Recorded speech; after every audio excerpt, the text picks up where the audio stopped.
When couples fight, they too often don't understand that there's a need, a lot of times, to take a break. It's a basic tool. It's probably one of the most fundamental tools any couple can use to deal with the energy, the anger, the frustration, the fear, even the anxiety of conflict. So today's video is about taking a timeout, or as many timeouts as you need when you're arguing with your partner. So, it's interesting. Every sport in the world, except apparently soccer, a team can call a timeout. And, teams get agitated in sports. They get worked up and there's a lot of energy. And a timeout can help people calm down, reset expectations and goals, get clear where they're going, etc. That's a great metaphor for timeouts in conflict. And yet we don't learn to do this. It's very rare that anyone teaches us to call a timeout, take a break, step back, gather yourself.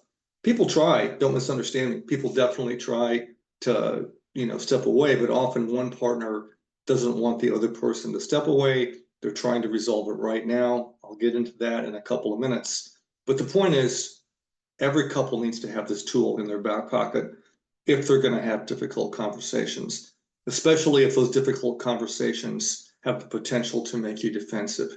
And as I've said in other videos here, defensiveness is the chief enemy of communication between couples. The more defensive we get, the less likely we are to listen, the less likely we are to be open to the possibility that there might be other perspectives or ways to see the problem. The more defensive we are, the more we tend to shut down and pull back. So if the goal is to be as undefensive as possible, to keep defensiveness to a minimum, then one of the things you want to do is be able to step away when defensiveness flares high enough that communication shuts down. And while there are other tools that I'm advocating here in these videos, like reflective listening, sometimes the argument gets away from us. We just can't keep our cool. We got sufficiently agitated that we didn't know how to get back to the point. We got sidetracked. We started bringing in other issues. We started defending ourselves. So you got to be able to do timeouts. What's a timeout look like? It's pretty straightforward. There has to be an agreement in the couple, just as basic as can be, that if one person in the relationship calls a timeout, that's enough to pause, not stop, but pause the argument. So one of the two people in the fight says, you know what, I need a break. I'm calling a timeout. At that point, both people have to be willing to briefly step back and regroup and come back and talk again. And it's key here that they have to come back. You have to come back and continue the conversation. Again, more details about that in just a minute. But the person who calls the timeout sets some sort of clock, probably these days a phone, but it could be an egg timer from the kitchen or your watch or whatever you want to do. But you want to set a clock. How long for a timeout? Well, we want it short, but not so short that you can't calm down, and not so long that it's tempting to not come back. So usually I say 5 to 15 minutes. One of the nice pieces about preparing for a timeout, deciding that's one of your tools, is the more that you use it, the less frequently you need it. Some of this is just the mental and emotional space to know that you can call a timeout if you need it. I want to say that again. Sometimes what you really need, even more than the timeout, is the knowledge, the certainty that if you can call a timeout, it's available to you. Okay, so set a clock, say it's 10 minutes, let that clock run out, and then whoever called the timeout comes back to their partner and says, okay, let's do this again. And you restart with the tool we call reflective listening. I'll put a link in the description below so you can look for that video too.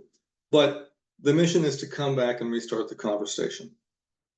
Now, in the rare event that you get back from that 10, 15-minute break, and you're still so angry you can barely breathe, or still so frustrated you can't talk, or whatever, then at least negotiate a time to come back and continue the conversation. That's fair, but you still have to come back. One of the pieces about this is a timeout helps two issues I see with couples. And I've literally never found an exception to this.